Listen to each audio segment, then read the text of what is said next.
We're back. We're back. Hopefully my connection is better. It said that there was a poor connection. Hopefully everything is good now. If you can see and hear me, say in the chat, please. Hi, guys. Is the connection any better? Apparently, before we...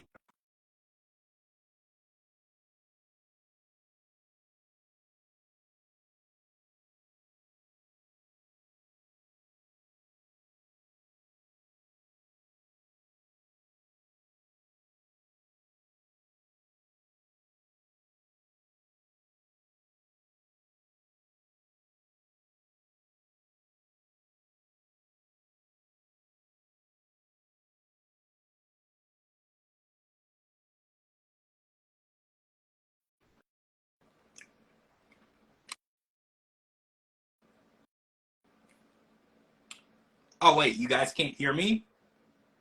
What is happening right now?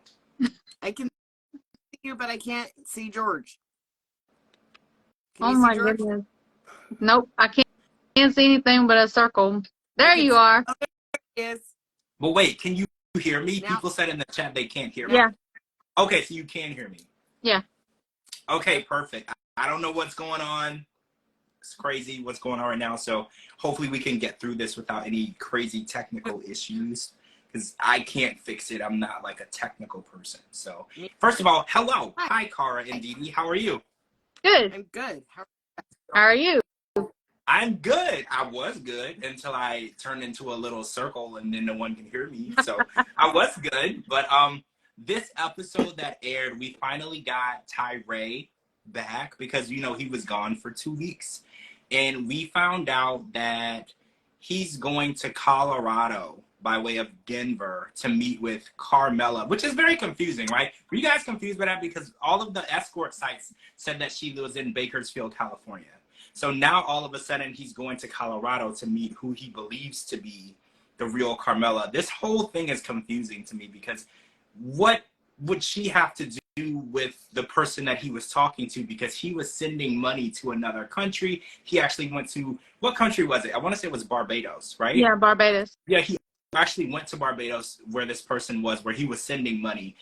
Carmela was never there. So I'm really confused by what he wants to do or what he thinks he's going to accomplish by going there with his sisters to Colorado to meet with her. I think in the back of his mind, he feels like they're all in cahoots. He thinks if he gets behind who Carmelo is working with or whatever, but I honestly don't know if that's the case, because in the Williams situation, the guy in the actual pictures, he didn't know what was going on. No. He literally had no clue that his pictures were being used. He had no idea that he was catfishing Yolanda. He had nothing to do with it, so I don't really know what he wants to accomplish. And I just want to say, I want to have the determination and drive and the can-do positive attitude that Tyree has, because when I look at him, I'm like, wow, I'm a negative person. I'm a glass half full person. I've always been that way. I'm very negative. So he can find the most negative, non-hopeful situation and find something in it. So I want to take that from him. Like, I want that trait, because he really does take situations that you can find nothing good in, and he will give you 3 positive things that he took from that situation or that conversation. That's something that I think is very positive, especially in 2023, the world we live in. We don't really see a lot of positive anything going on. So I just want to point out one positive trait about Tyree before we kind of dig into him, right? Yeah. He's under the impression that maybe Carmela and Christian are working together. They're somehow connected. And he specifically said that this was either going to end a relationship or for him to have closure, or it could possibly start a new relationship. With who? With who? With Carmela, the real Carmela. What makes him think, okay, hold on, I gotta word this. I have to find the right way to say this with the right words. What makes him think that the real Carmela is single, first of all, looking for someone, second of all, wants to be with him, third of all? I think that's it. I don't know. That's like a huge jump, right? It's because he messaged the real Carmela and she responded. So he's taken that as everything. But Yeah. she's an escort, right? Okay, like she's an escort. So I think when you message someone who is an escort, they would respond to see what you would like to offer, right? She responded with, yes, I'd like to meet up. So, but do you think that he mentioned that there would be national television cameras along with him on that meeting? Because that was the first thing that came to my mind. I was like, oh, she wants to meet with you.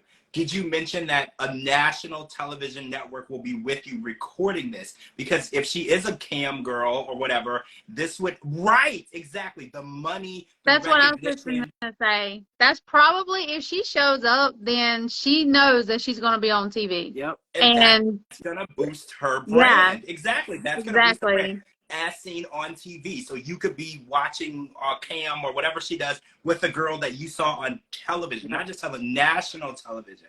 That's going to boost the amount of money that she can charge. Like if she, you know, if someone pays to go out on a date with her, she can charge a lot more if this girl was on TV. Yep. As Yeah. you know, I don't know. I just think that he just keeps getting caught up with the wrong people because I don't think that she's meeting him for the right reasons. I was like, because. But he was on Kim's live last night. Here's what pisses me off is we got this much tirade tonight. Mm-hmm. And he was on Kim's live last night and he said there's 16 episodes. We're only on episode 10. Right. So that means there's 6 more episodes of dragging this out. Well, yeah. So we probably, and you know that meeting isn't going to air until episode 16. Yep. They absolutely are going to stretch this out. I tweeted this earlier. I was like, they are stretching this story out as far as they can go. There's probably a total of 15 minutes of footage for his whole storyline, and they're going to stretch it out for this entire season, which I think is insane. I mean, I get it. It's shock value. It's to keep us wanting more. But at the same time, stop giving us 2 seconds every week, or not even every week, because I think we missed them for 2 whole weeks, right? Like they didn't even give us any of the story for 2 weeks, and then you bring them back, you show him packing, and then you show them arrive, and then you show the door open, and then nothing, and then you know for 2 weeks we're not going to see him again. Yep. Like it's getting ridiculous at this point. Did anybody catch? I saw on Twitter somebody said that he was packing, and he packed Pringles. Did anybody see that? I didn't see that. I didn't see that. I didn't see that so either. if anyone saw that? Was somebody just being an a-hole on Twitter? Did he really? Because I wasn't really paying attention. I did not see that. You can just buy Pringles at the airport. You know, like don't. That's weird. But anyway, that was just it caught my attention. The tweet. I didn't see it. I was watching the episode, but I was also tweeting. So there could have been an opportunity where I wasn't looking at the TV screen. Now I have to go back and watch. No. Well, right. That's what I kept me too. Because I was like, well, I literally bought Pringles yesterday. Like, you can buy them in the airport. And you can buy them, like, leaving the airport, too. So I was like, that would be weird if you pack them because the luggage goes underneath the plane. You can't eat it on the plane. I was like, that's weird. That is weird. I have to see now. I'll go back and watch it tonight. Yeah, let me know. I just wanted to know because I saw that and I was like, that's interesting. I missed that. Oh, wait. Buying Pringles at the airport is double. Yeah, you're right. They're like $2. Or if you buy it at the airport, they're like $6. You're right. I mean, that is true, too. If you're a penny pincher, it's very hard for you to pay double or triple for something. Like when you go to the airport, when you go to McDonald's, the value meal is $13 instead of $7. I get that. Like, I totally get that. That's I don't know.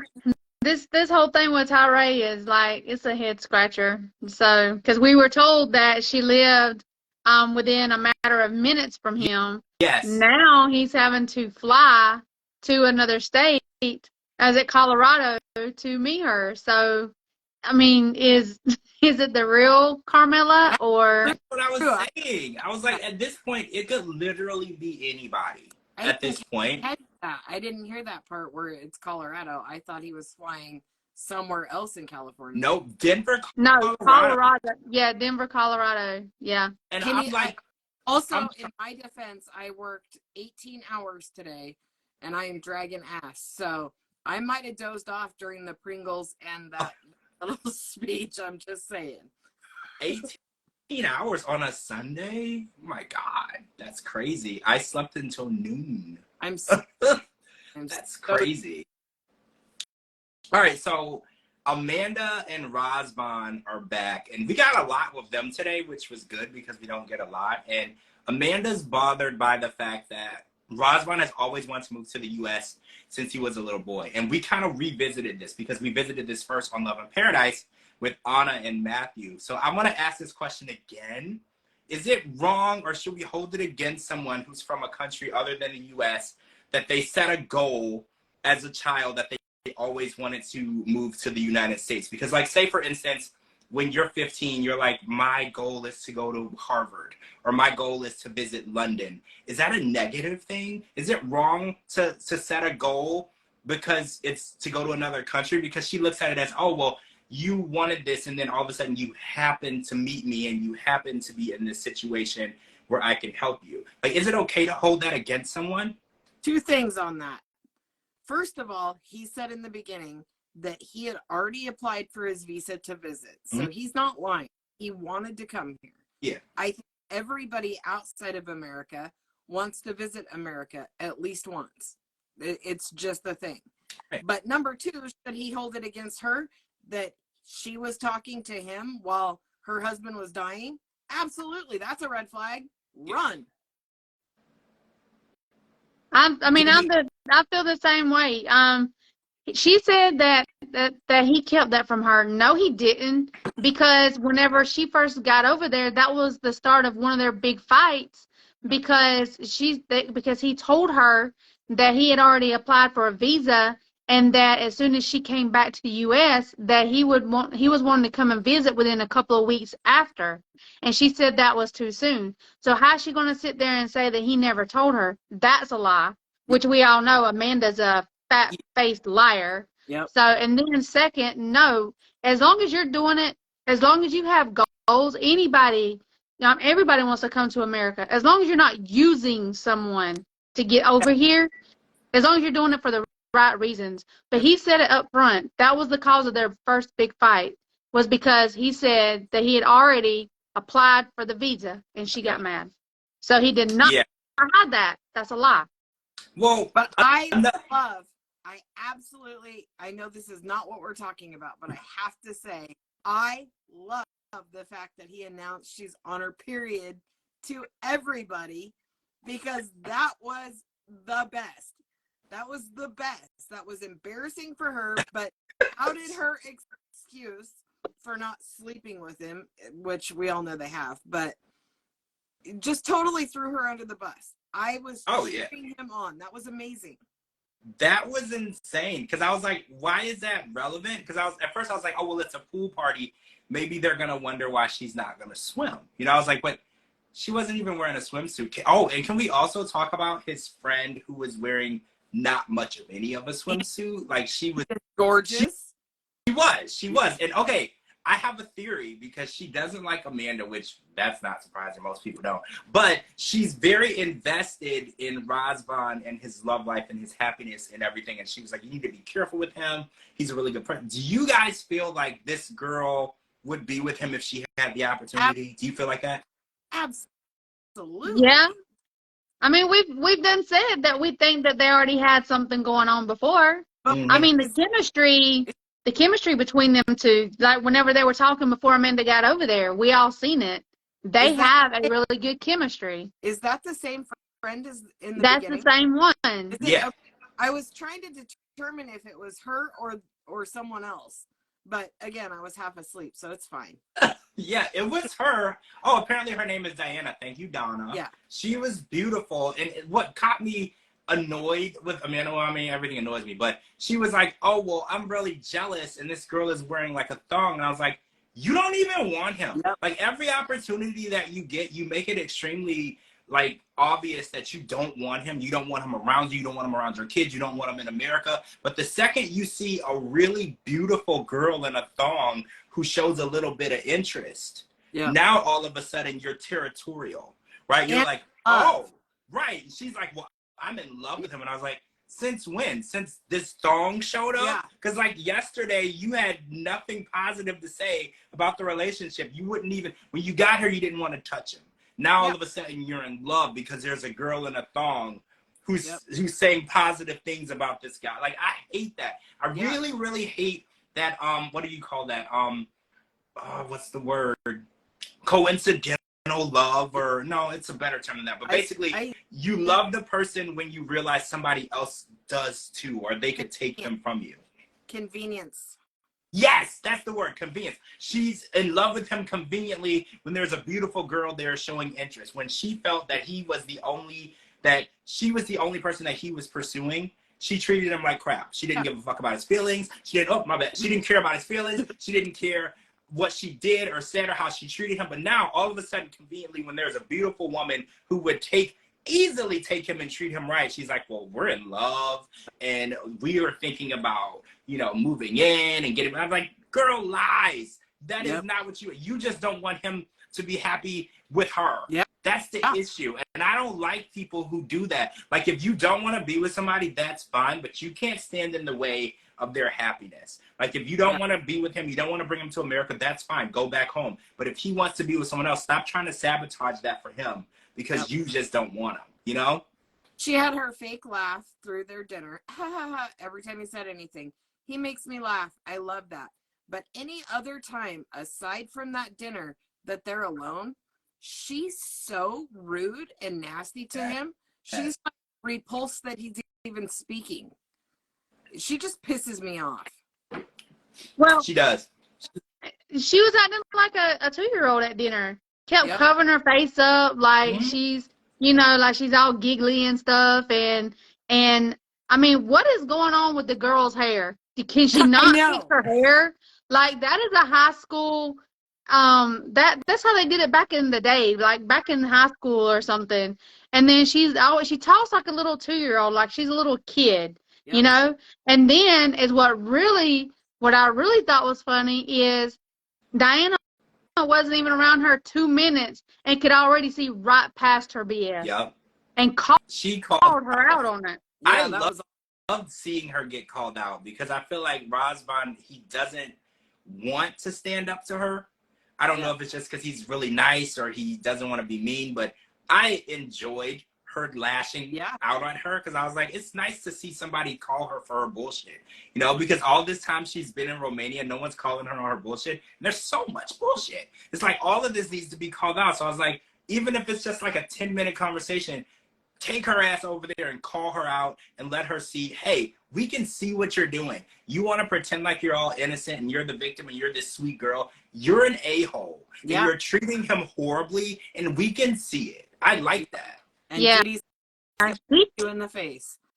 Yeah.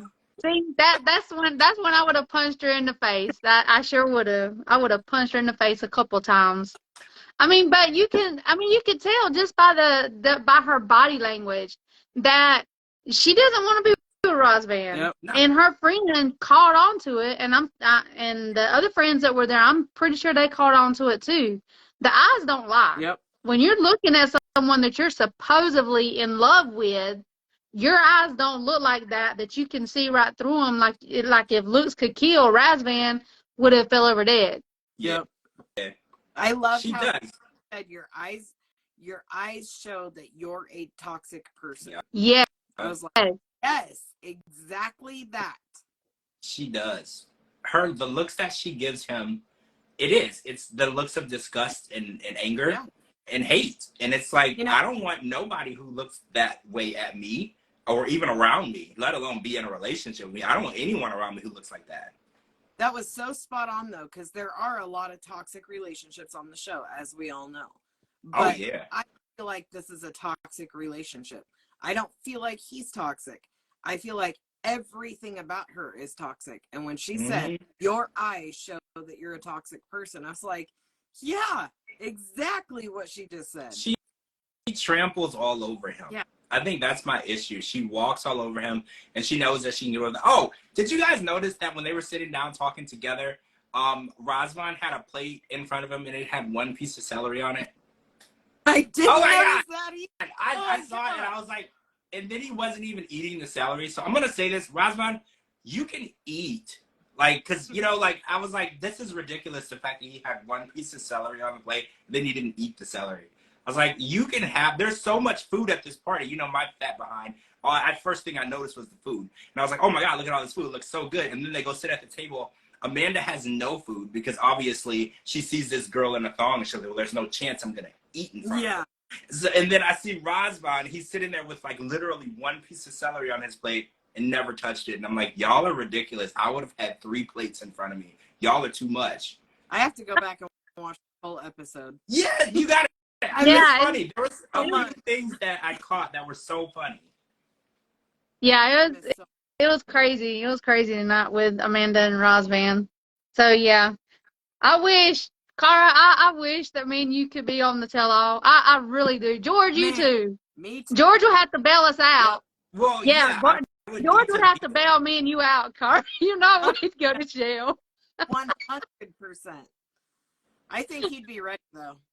He'd be back in the dressing room going, shit, it's my time. I gotta go get these girls. You better have all the credit cards with you, George. Yep. Yeah, I'll have to make sure that I have them all because who knows how much it's gonna cost. You know, I don't know. A lot. The charges are gonna be a lot. Oh yeah. So Statler has realized that no hot water is not the type of living you want to have in London, England, because it's cold there. And she doesn't do a lot of research. I mean, she loves her London, her England girls, but she doesn't realize what she's getting into because I'm pretty sure she knew that Dempsey lived on a farm in one of those little, what did we name those again? Tiny homes. Tiny homes. Yeah, she lives in one of these tiny homes. And it has running water, which I think is amazing, but it does not have hot water. And I live in Florida, so it's like, it's 100 degrees every day. So, but even when I get in the shower, I need a little bit of heat to that water. Like it can't just be cold because I was like, oh no, a cold shower would probably be good. No, it's not. You can't do the whole shower. You can do like the beginning and then the end, but the middle needs to be some heat. So she's realizing that maybe showering every day might not be the move. So she's like going to try to figure out how many days she can skip before she's going to stink. I'm just going to say right now, you can't skip any days. No. Because one thing... It was like the garlic scene. Okay, the garlic scene, if she took a bite of garlic, whatever. But Dempsey's reaction fueled her to continually go on. Just like the shower scene. She got in, the cold water hit her, she was like, whew. Then Dempsey laughed, and then she starts screaming and causing a scene.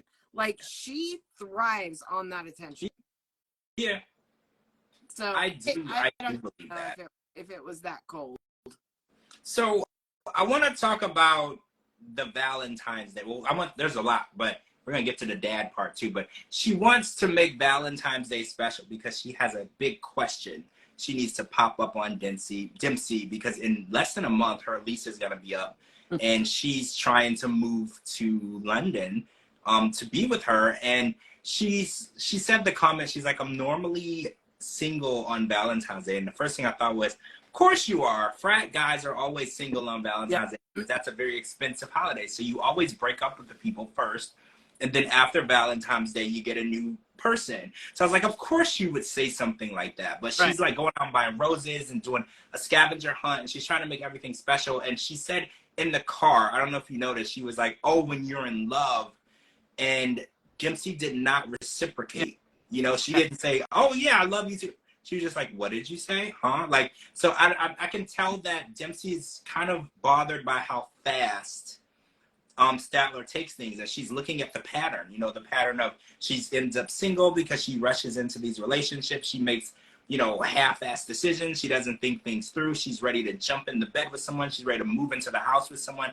Everything is just so fast. And Dempsey is like, well, my dad is always looking out for me because she had a pretty toxic and rough relationship before, and her dad wants to make sure that she doesn't fall back into those same things. And her dad is looking at Statler as a huge walking, moving, talking red flag. Yeah. Like, he's like, everything about her, he's like, she seems nice, but everything about her just screams toxic issues, crazy, not good for my daughter. Yeah. You know, like, she seems nice for someone, just not my daughter. You know, like, you got to take things slow. And then the fact that she brought up the moving in to the dad before she brought it up to Dempsey, I think was just a stupid move.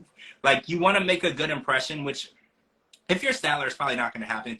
The dad could see right through. Yes, Chris, saw right through it, saw right through all of the BS. He could see exactly what was going on with her. And he was just like, she seems nice, Yeah. but just stay away from my daughter. You know, and I kind of agree with him. It's like she doesn't know what she wants, and what she thinks she wants is bad for her.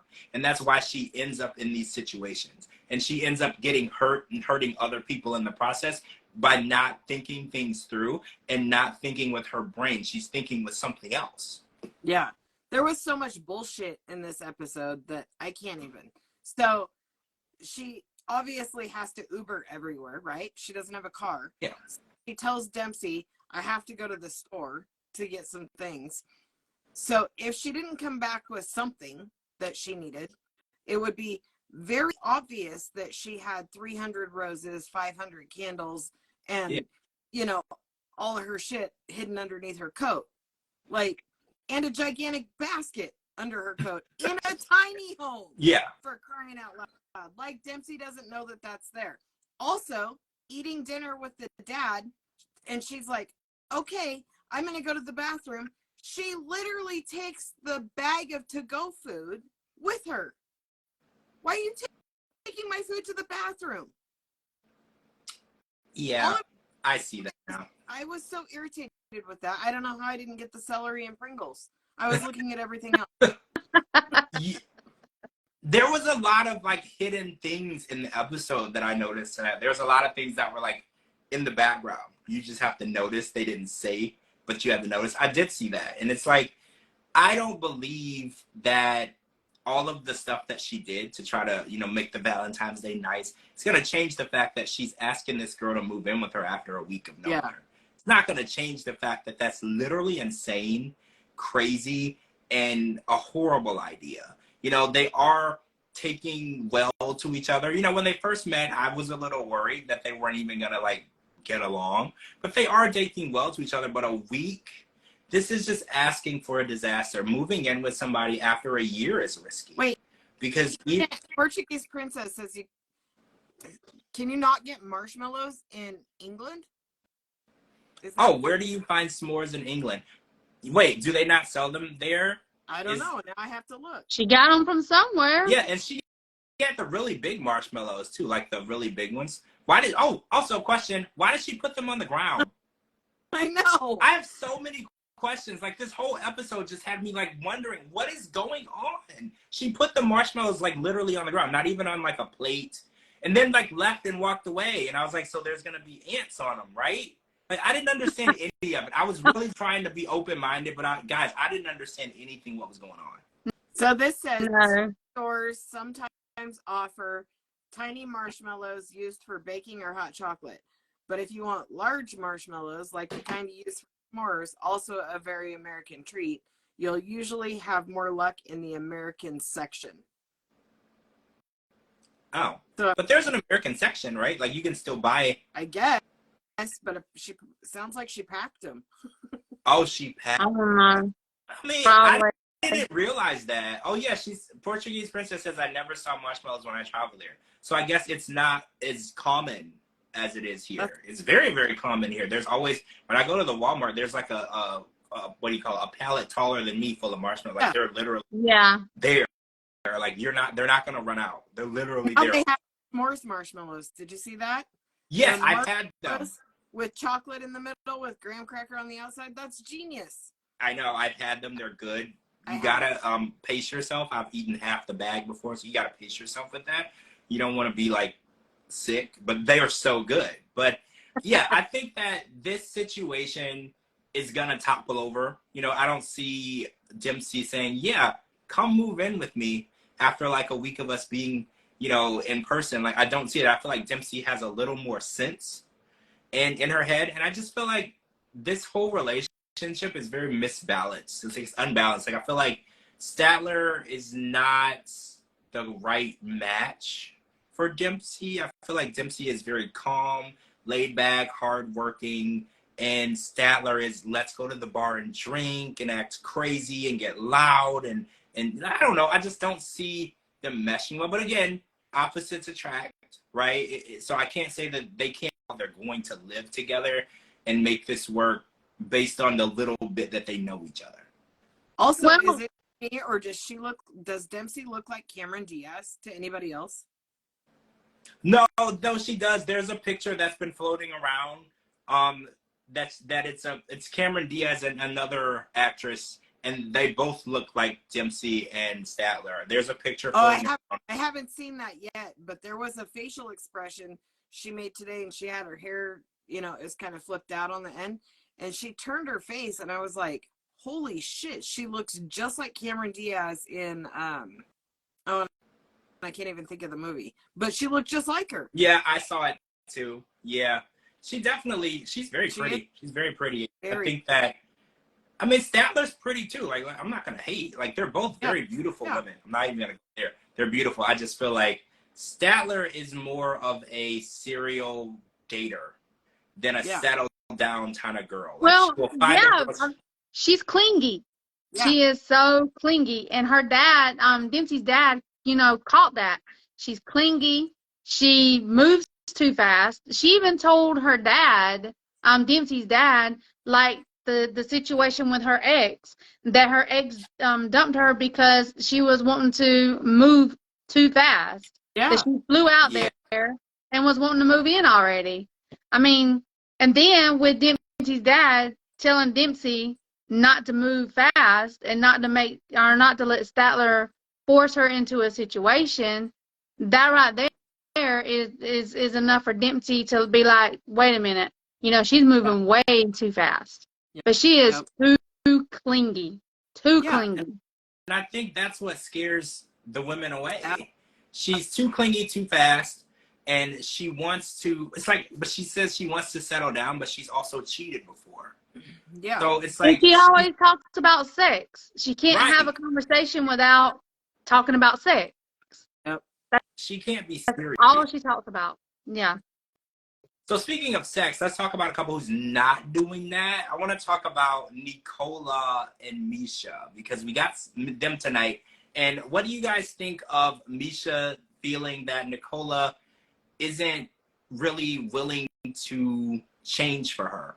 And I don't think I want to say that way. He doesn't need to change for her, but is he willing to hear her? Because every time she says that there's something that he does that's a problem, his response is, well, what do you want me to do, Misha? What do you want me to do? And I feel like that is such a passive-aggressive reaction to, you're not really listening. You're not really working on yourself. You're just like, well, what can I do to make you bitch at me less? Yeah. I really hate that reaction when people come to you with an issue or a problem in a relationship, because it's like, you're basically saying, I'm tired of hearing you. What could I possibly do to make you stop acting this way? Yeah. That's not love. Yep. That's not love. You don't even like that person. And I think she's finally realizing, like, hey, every time we try to have a serious conversation about something in our relationship, you're just like, well, what do you want me to do? Like, what can I possibly do to make you stop doing that? And I hate that. And I think she's finally realizing that if he doesn't actually hear her and listen and actually make decisions on his own, she can't always tell him how to behave. I think that's what she's really understanding. Like, if he doesn't know how to behave as a husband, as a boyfriend, as a fiance on his own, she can't teach him how to be a man, how to be a good man or a good husband. And I think he doesn't grasp that. He looks at it as, this is who I am. You have to love me as who I am. You have to accept me for who I am, marry me for who I am. When you get married, you take the good and the bad, but you also want to compromise and not make it all bad. Because in her mind, every time there's an argument, in her mind, it's because of him. But I know you guys are going to disagree, but I do feel like he does not listen to her, and he doesn't hear her, and he does try to make it seem like she's the only issue. Absolutely. I hate how he talks to her. I hate it. He repulses me. Yeah. He's a prick. Yeah. I don't like him. Yep.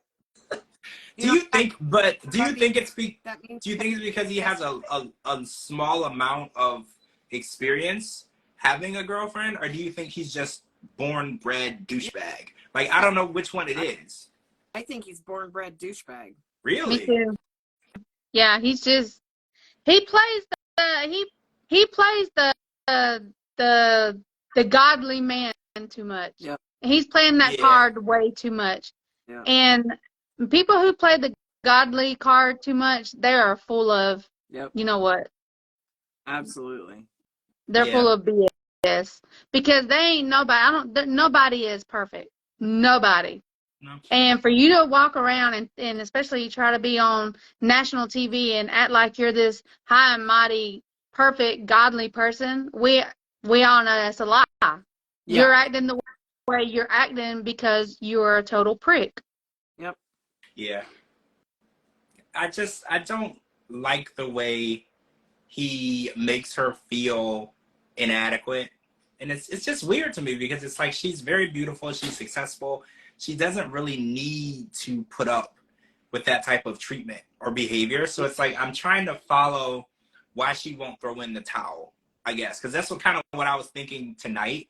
It's like, well, why does she continue to let him talk to her like this and treat her like this and make her feel like she's the only problem in their relationship? I was like, well, why do you allow that? Because, I mean, she doesn't allow it. She does come to him and tell him, but his reaction is always like, well, what do you want from me? You know, like, well, what can I possibly do to make you happy? And I'm like, oh, I don't know. Maybe not be a dick. You know, like that could possibly work. That's like one small change that you could make. But that seems to be out of his realm of understanding. He literally doesn't. Yes, 7 years. That's another thing that I was going to say.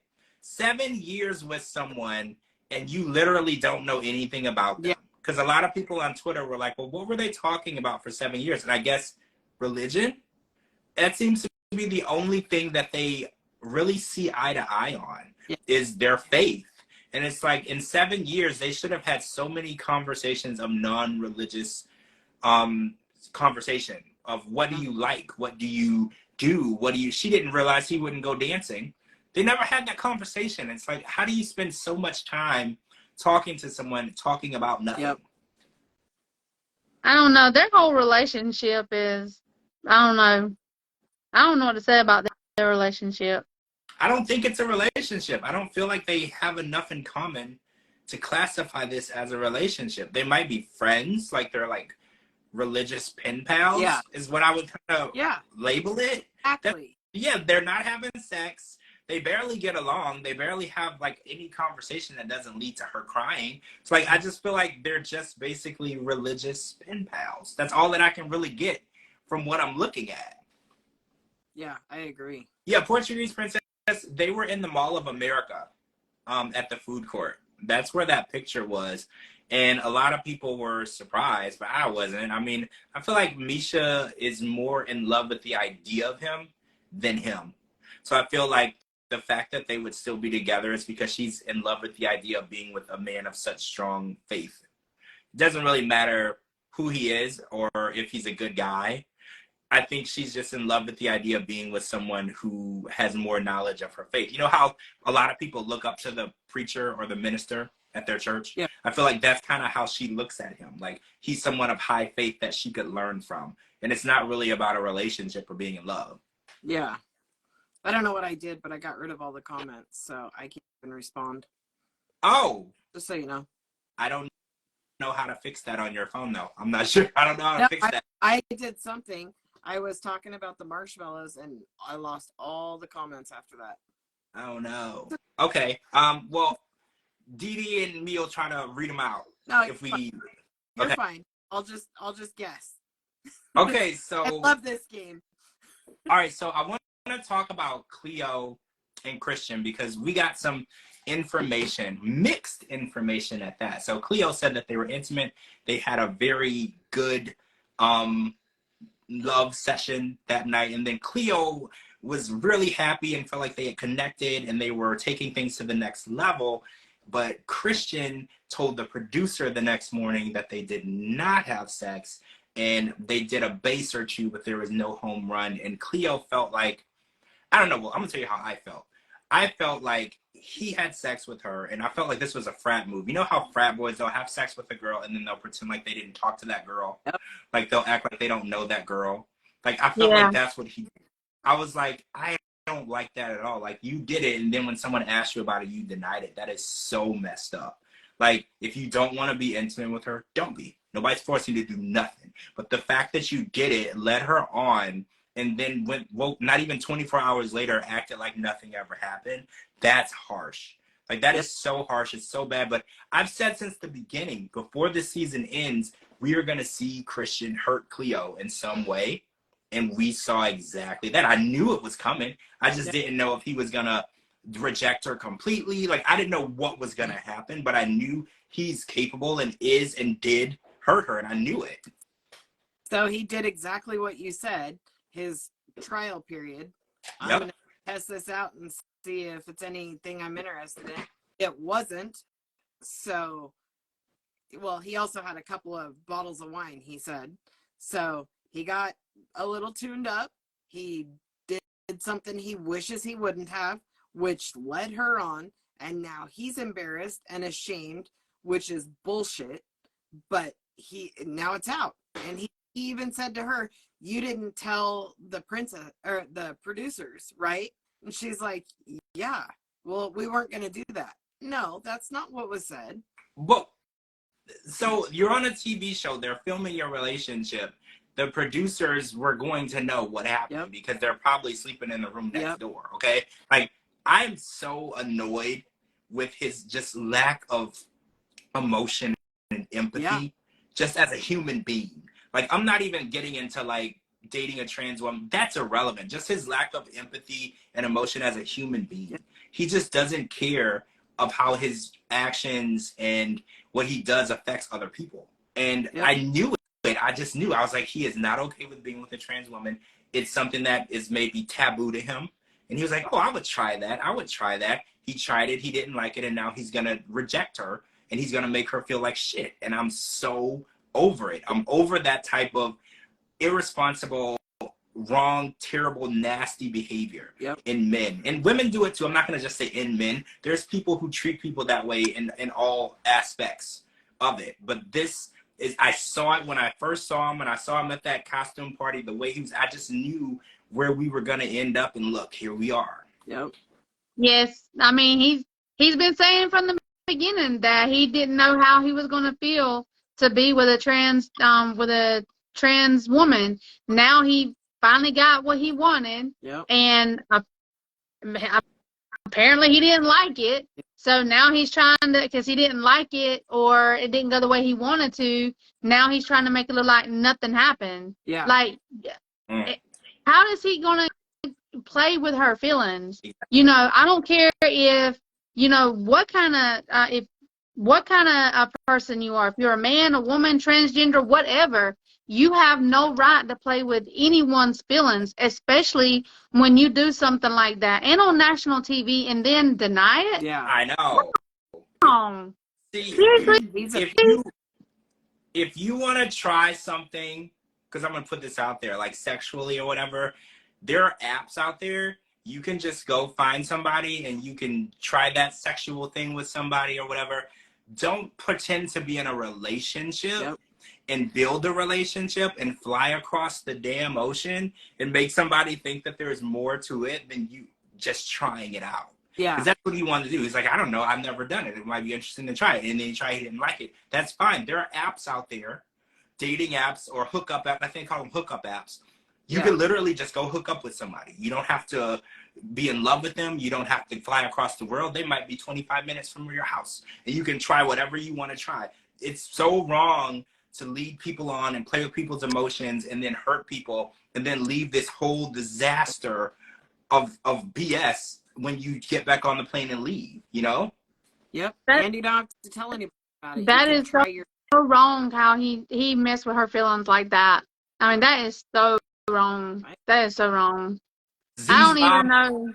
Z's mom says it's her being pre-op is the problem. He doesn't want to think he's just straight out gay. So yeah, a lot of people were saying on Twitter it's because she said that she's gonna have other surgeries to complete her transition, but she hasn't done it. So they think on Twitter it's because she's pre-op. She still has the genitalia that a man would have. So it doesn't matter. It doesn't matter. He knew from the beginning. Right. He knew from the beginning. She's never been secretive about it. Nope. She even told the world that, look, I have not had that surgery yet. That is one of my surgeries that I want to have. So it ain't like, you know, he thought that she already had the surgery and then they get intimate and then that's when he finds out that she hasn't had the surgery. He knew from the beginning.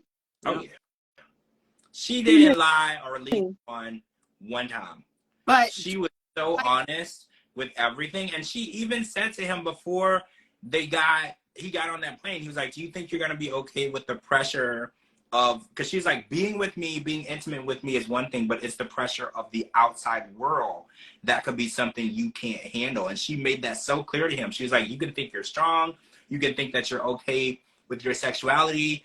These people and the things that they say and the negative effect that could have on the relationship, that's where she was worried. And she was 100% right to be worried. He's not equipped. He's not ready, period. And if he is okay with being with a trans woman, he's not ready to be openly with a trans woman. That's what it is. Just like in the beginning when his friend said, has she fully transitioned? And he says, that's not for me to tell. So he was hoping that would all just be secret. But she didn't give a shit. Who knows? She's like, no, I haven't had all the surgeries. So he wasn't planning on that coming out. He was planning on the world just assuming that she had transitioned and that it would look like he was with just a woman. And now that he feels different, he's all freaked out about it. He's such an asshole. Yes. That is wrong. That is so wrong. Yep. That really made me mad. Like, I would have did more than punch him in the face. I mean, yep. that really made me mad because I like Cleo because she's one of the most honest people on the season, you know, and she is legit. She's nice and she is transparent with everything. She tells you everything.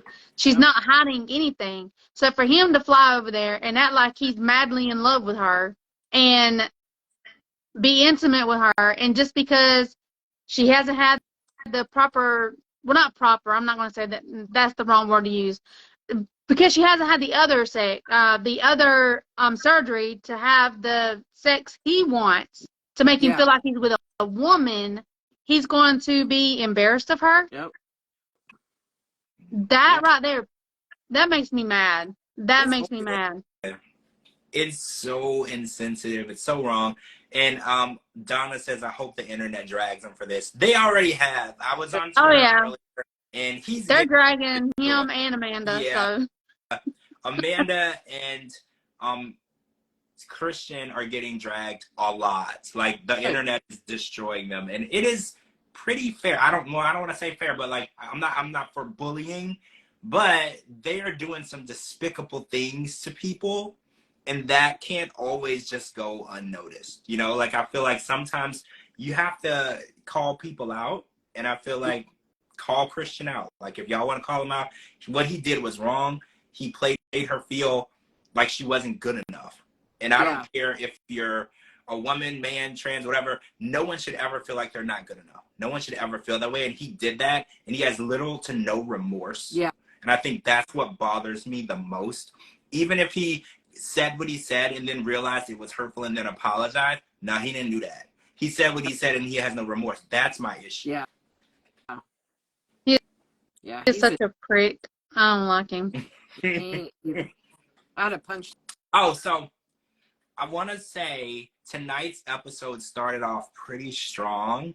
It was with a scene with Gino and Jasmine, and I'm not even sure where to start. Make it through the episode. That's all I thought. Poor DeeDee. I threw my mouth a lot with that. Okay. So between the unwrapping Jasmine, the whip, the mouth gag, and then the revelation that Jasmine had given a Gino a golden shower. And that wasn't even it. And then we learned that Gino had his first male orgasm with Jasmine. Like, at that point, I was like, we're like 8 minutes in the episode. I don't know if this is okay yet. Like, this is like an hour in type conversation, right? I felt like, I don't know if this is okay. Like, that's like when you first get to the party, you don't go down like 4 shots of vodka. That's like 2 hours in, you know? Like, I felt like we started off way too strong, way too soon. I was like, whoa, this is like a mid-show scene. Like, we got in very, very fast, and it was just, it was a lot, but we know that Jasmine is a lot. There's nothing that she won't share. Jasmine and Cleo are kind of in the same boat. They're like, I'm gonna tell you how it is. This is how I feel. Like, I'm just gonna tell you. And Jasmine just gave it to us straight. But I do have a question. Gino had never finished with her. Is that normal? Like, that's not normal, right? I don't think anything about Gino is normal, to be like, he's just, I don't know. The fact that he had his first orgasm with her after she pissed on him, I'm not going to call it a golden shower. She straight up pissed on him. Yes. Plain and simple. If that shit turns you on, that's whatever. But, that's disgusting. But how that's the thing. He turned on by his stupid voice. He does, you're a bad girl. Shut the fuck up. Like, God. Well, I was just. I think what was even more weird was he said that just when she presents herself to him, he turns her down. He rejects her. But when she urinated on him, that was what worked. And I guess what you nailed it. I was like, this is getting strange. So it wasn't that, because remember I kept asking, I'm like, well, what does he have against Jasmine? Jasmine's beautiful. She's like adventurous. There's probably not very many things she won't try, you know? So I was like, what is his issue that he's rejecting her? Now we know it has to be golden showers or nothing. Like, Gino is into the weird kinky stuff. You know, it's not just like straight have sex. No, Gino's not into that. You have to get weird. She pulls out the chains and the handcuffs and the ball gag. All of a sudden, Gino's ready to go. I think we know where this situation ended up. Where was the butt plugs tonight? Yeah. There were no butt plugs. There were no butt plugs. I was waiting for her to bring those out. Like, I was like, okay, where's the butt plugs? She already had them in. It was fine.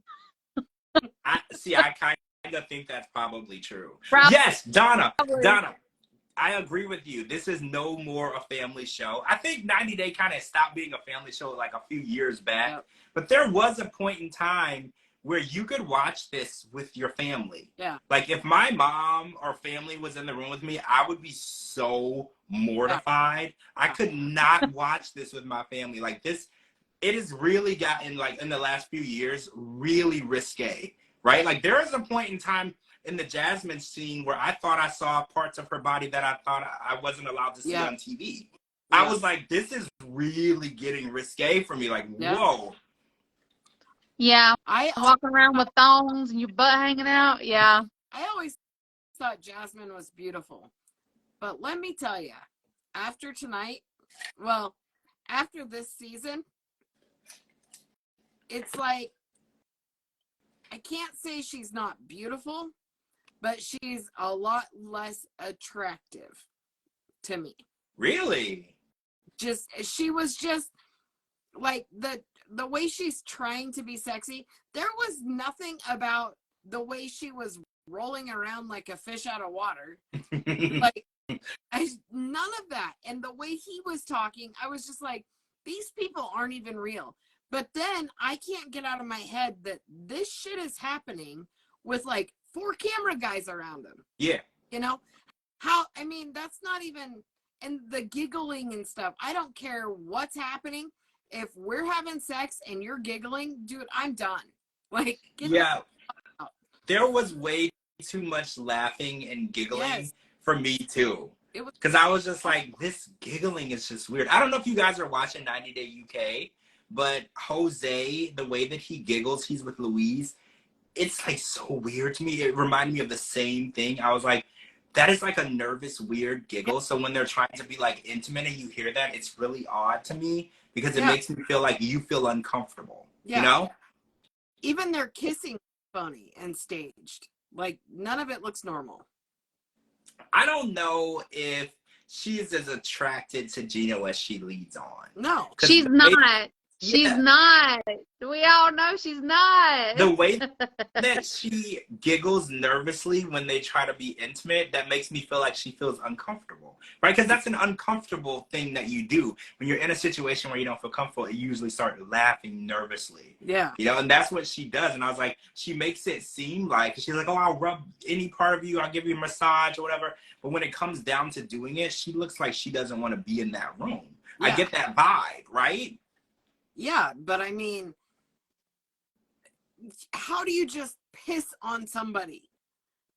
Under any circumstance. If you came to me because you got bit by a jellyfish, I'm going to have stage fright. I'm still going to try to help you, but odds are it's not happening. Like, yeah, I agree. Like, I've heard the story where people had to go in like a bottle, yeah, like a water bottle, because they couldn't just stand over someone and do it, because we're not built for that. Like, that's not something that we do as humans. I don't know. I don't want to say as humans. Some people do. But like, as most people, we don't do that. I've heard people say, yeah, that happened, and someone peed in a water bottle and then they poured it. They couldn't just stand over, because, you know, that's a weird thing. And if someone did that to me, I'm going to just be honest. We're not having sex afterward. right. I'm probably going to go get in the shower and lock you out of the room. Yeah. Like, just to be honest. We're not having Kick sex. you out of the house. Yes. You got to go. But also, that, I mean, so they're in this hotel or motel or rented house or whatever the hell they're in. You just pissed all over somebody's bed, too, because it didn't just go on his chest and stay there. No, even worse. She said they were in the hot tub. So now They were in the hot tub. The next person who gets in the hot tub is now in the hot tub with Jasmine's urine. That's where we're going with this. That is so disgusting.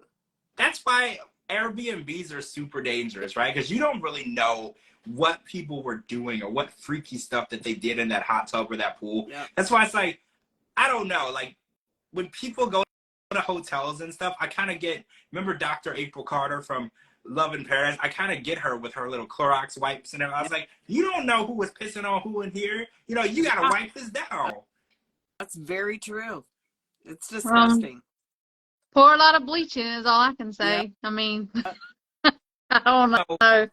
I mean, a different strokes for different folks. I mean, everybody likes what they like in the bed. You know what I'm saying? That they like it. But we don't need to hear every single detail that they did. Yeah. I mean, I puked in my mouth a couple times a night. Like, seriously. I'm just weird. I don't know. I don't know. It's weird because Jasmine is beautiful, and the idea of that talk or whatever should be good. But I was, like you said, I was kind of turned off by it. I don't know. Like, it's weird because I think she's beautiful. I think that, you know, she's attractive or whatever. But when I hear that stuff in the way that she talks, and I don't know, it is kind of a turn off sometimes. Like, it's not, I don't react the way that you think I should. Yeah. Because I'm just like, oh, yeah, that's not really doing it for me. You know, like, oh. Exactly. It's disgusting. I mean, what you do in the bedroom, it needs to stay in the bedroom. You know what I'm saying? Or like, the bathroom. Yeah. Or wherever it is that y'all wind up doing it. I mean, y'all just need it. It needs to stay wherever it is y'all did. We don't need to be hearing that. You know what I'm saying? No. But, I mean, Cleo, she tells us things, but she doesn't get as detailed as Jasmine. I mean, Jasmine pulling out butt plugs, talking about putting different sides in her butt to stretch her butt, that she wants to have butt sex and all of that. Who wants to hear that stuff? I mean, if you got butt sex, well, okay, well, more power to you, but we don't want to hear that crap. I know. I mean, come on. It's too much. If you want to give someone a golden shower, that's your business. We don't need to hear that. Keep your piss in the bathroom. That's all I can say. Do what you're going to do in bed, but put your piss in the bathroom. So I can't with these people. I swear I can't. So Jasmine is going to confront Gino's cousin, Dana, who left a message on her Instagram questioning whether or not she loved Gino. And he said in the call in the preview for the next one that he thinks that she's using him for money. Like, he's like, oh, you get new hair extensions, you're getting all these surgeries, you're having all this done, you got this $3,000 a month apartment. Like, I feel like you're using him for what he can do for you.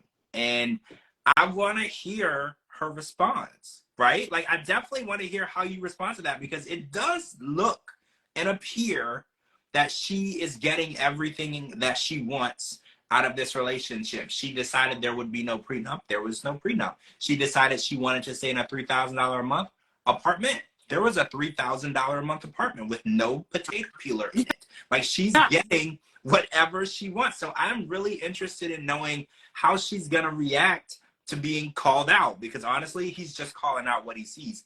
How are you going to actually answer that? Because I don't see no lie. Like, I'm looking and I'm like, where's the lie in that statement? I don't see any lie there. Yep. She's going to explode, just like she told Gino tonight, that if he makes her feel unwelcomed or unappreciated or unaccepted, that she's going to blow a gasket. And that's exactly what she's going to do. Yep. I don't think she's going to answer the question. She's just going to get mad and tell Gino to hang up the phone. I think so too. I mean, honestly though, his family doesn't really have a say, because they're the ones who wanted him to get the prenup, and when she decided that wasn't going to happen, he just went along with what she wanted. So if Dana doesn't like Jasmine, Gino would marry her anyway. Like, Gino is going to do what Gino wants to do, and I think that his family is important to him, but when it comes to a man getting what he wants, how many times have we watched the show for 90 Day where a man picked the woman over his family, kids, ex-wife? We see this all the time. They're going to do what they want to do, what makes them happy. And even though their family or their kids or their ex-wife are all right, and they're giving them the best advice that they could possibly give to them, they're not going to take it. Yeah. Gino is going to marry her regardless of what his family says. He's been with her for 2.5 years. They've hated her since the moment she met him. Yep. It has not changed. And how many times has he been over to Panama this year? At least 5 or 6. Yep. He's not going to change what his plans to do with her and get married, bring her over. He's not going to change. So this phone call, like you said, is just going to be a moment for her to act an ass. She's not going to explain anything, because she doesn't really have to explain herself.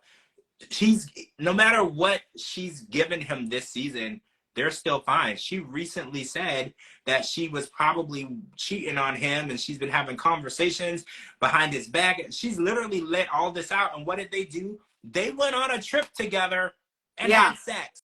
Yeah. Like, so nothing true. Is going to happen. That is very, very true. It's just more TV time is all it is. Yeah. He's going to marry her regardless of what anybody says. And now that we know what his kink is, maybe they will actually start having sex. She wasn't doing what was required. There was no showers involved. Now they actually might be on the same page. Like, I don't know. At first I thought that maybe he wasn't attracted to her, which was really odd to me because she's beautiful. But again, now that we've seen her this season, I can kind of see it, like, she's beautiful.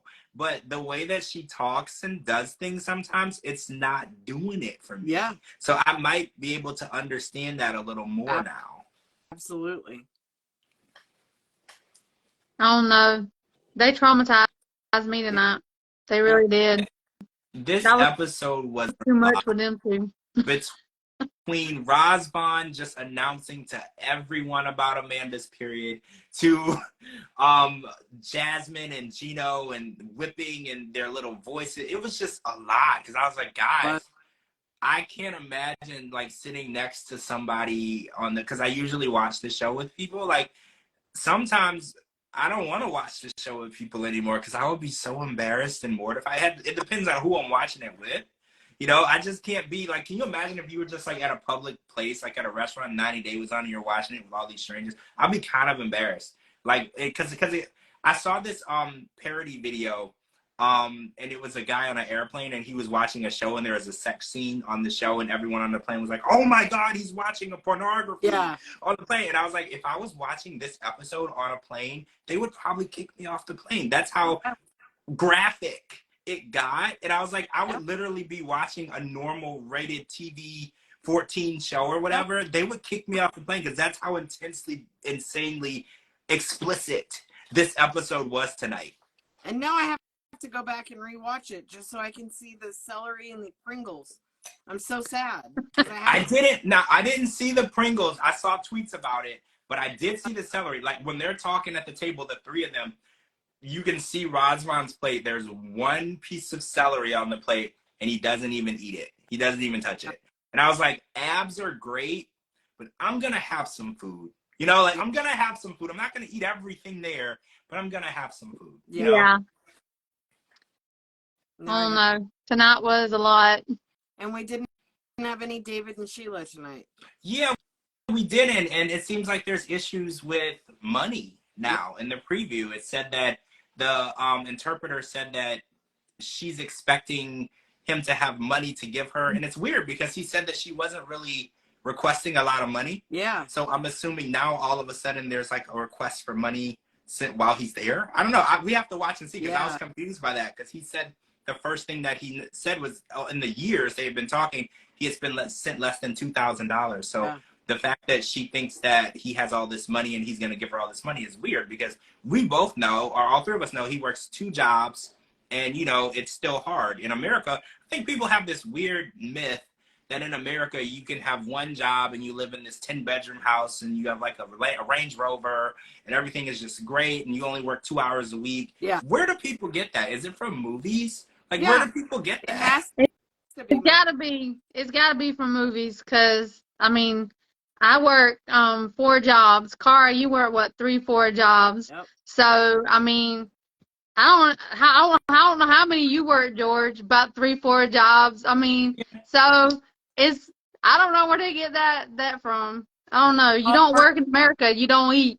Yep. Right. They seem to think that we're just, when we're born, we're just given this spoon of silver, just all this stuff. And you work if you want, you don't if you don't. Oh, Portuguese Princess says she thinks it's for the funeral cost. Okay, so question. How much does a funeral cost in the Philippines? Is it expensive? I don't know. Let's look.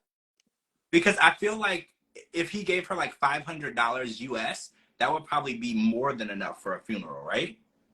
I would think. Yeah, I can't imagine. I know funerals in the US are getting insanely outrageous. I think it went from like 5,000 to 8,000 on average, which I think 5 to 7 years ago it was $3,000.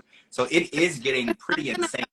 Giving her money for a house, or for the house or something like that. Well, yeah, I would think putting them in a safer home, especially given the events that happen in that home, it's not safe, you know, for them to be there. I think if anything, she might ask him to make repairs on the house, but I don't think that's asking a lot. She made the statement, excuse me, she made the statement last week that she didn't want to live in the house anymore because her mom passed away in the house. Yeah. Oh, maybe that's why she went to the hotel and stayed with him. So maybe translate pesos for me, DeeDee. Do what now? What? Translate pesos for me. Pesos is like a foreign dollar. No, I mean, I know what it is, but I don't know the conversion. So it says mid-range funeral service may cost up to 250,000 pesos, while a high-end funeral may cost around 300,000. $2,500 to $3,000. Oh, okay. So it's about what it used to be in the US like 5 to 7 years ago. But then this also says prices may start at 1,000 for budget funeral homes, while the costlier option can range from 5,000 to 10,000 pesos. Oh, wow. So it could be very cheap. Yeah. And look like, I mean, not saying anything bad about, you know, the funeral that they gave her mom. I'm not saying that. But from the way the funeral was, it wasn't an extravagant funeral. You see what I'm saying? Yeah. So it probably could have been on the cheaper, because what they put the casket in the hole and then burn it, I think is what they did. Yeah. So. Oh, wow. Yeah, if you watch it, whenever they stuck the casket in the hole, they threw matches in there and it started burning it. Yeah. I guess that's how they cremate over there. I'm not sure. Yeah. Okay. So maybe the money is about a place to stay. Yeah. Yeah. Maybe I know she did say she didn't want to stay in the home anymore because her mom passed away in the home. I can understand that. Well, I mean, I wanted to stay in the home either way. I mean, it was falling apart completely, but that just, you know, that home is just nothing but a ball of sad for her. Mm-hmm. I agree. I wonder if, because this is what I've been thinking, but I didn't want to say anything too early on. But I wonder if maybe she was hoping that whenever he got over there, he would see her living situation and fork out the money to give her a better home. But if they're going to be together, wouldn't she want to make plans to come over here? Yeah, that's what I would think.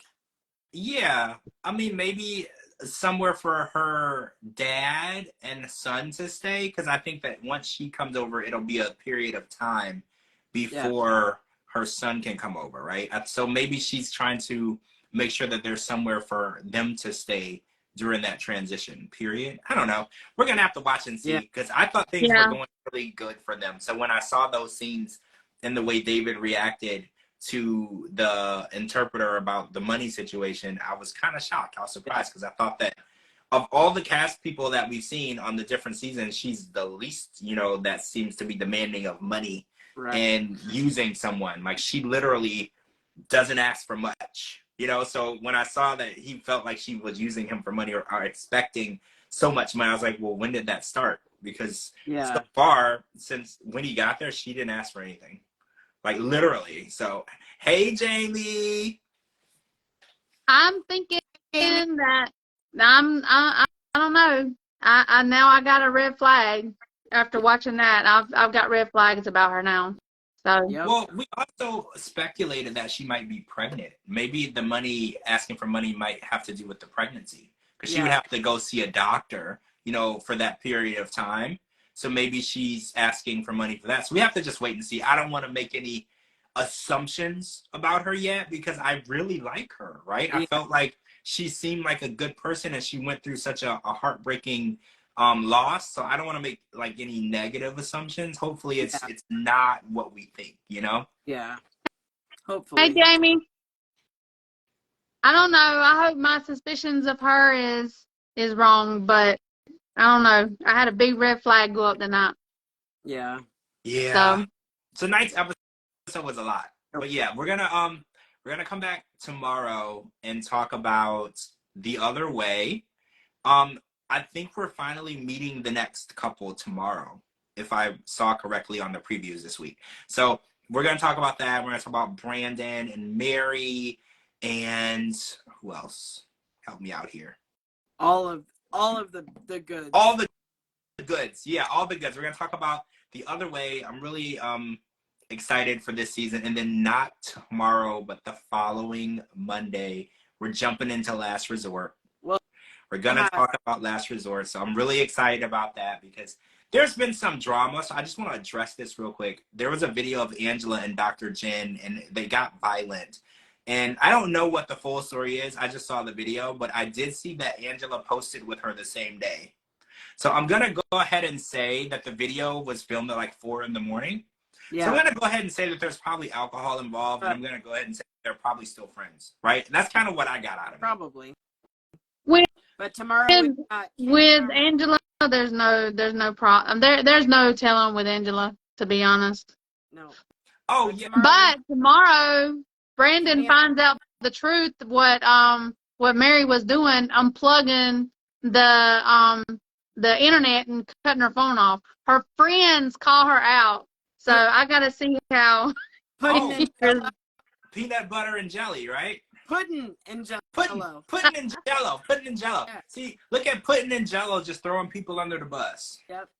So we'll have Wayne, Holly, and Kimberly and TJ, Kenny and Armando, Julio and Kristen, and Johan and Dumbass, and Brandon. Oh yeah. Okay, yeah. So we'll be back to talk about that tomorrow.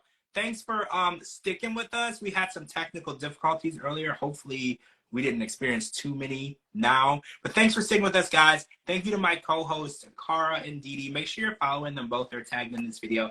Make sure you're following me. Oh, and I have some new stories posted on georgemossey.com, and anywhere you want to listen to the podcast, I'm there too. Type in The George Mossey Show. And we will be back to talk to you guys next week. Yeah, I saw that video with Angela too. All right, guys. Thank you for joining us. We'll talk to you guys really soon. Bye. See you tomorrow. Bye-bye. Bye.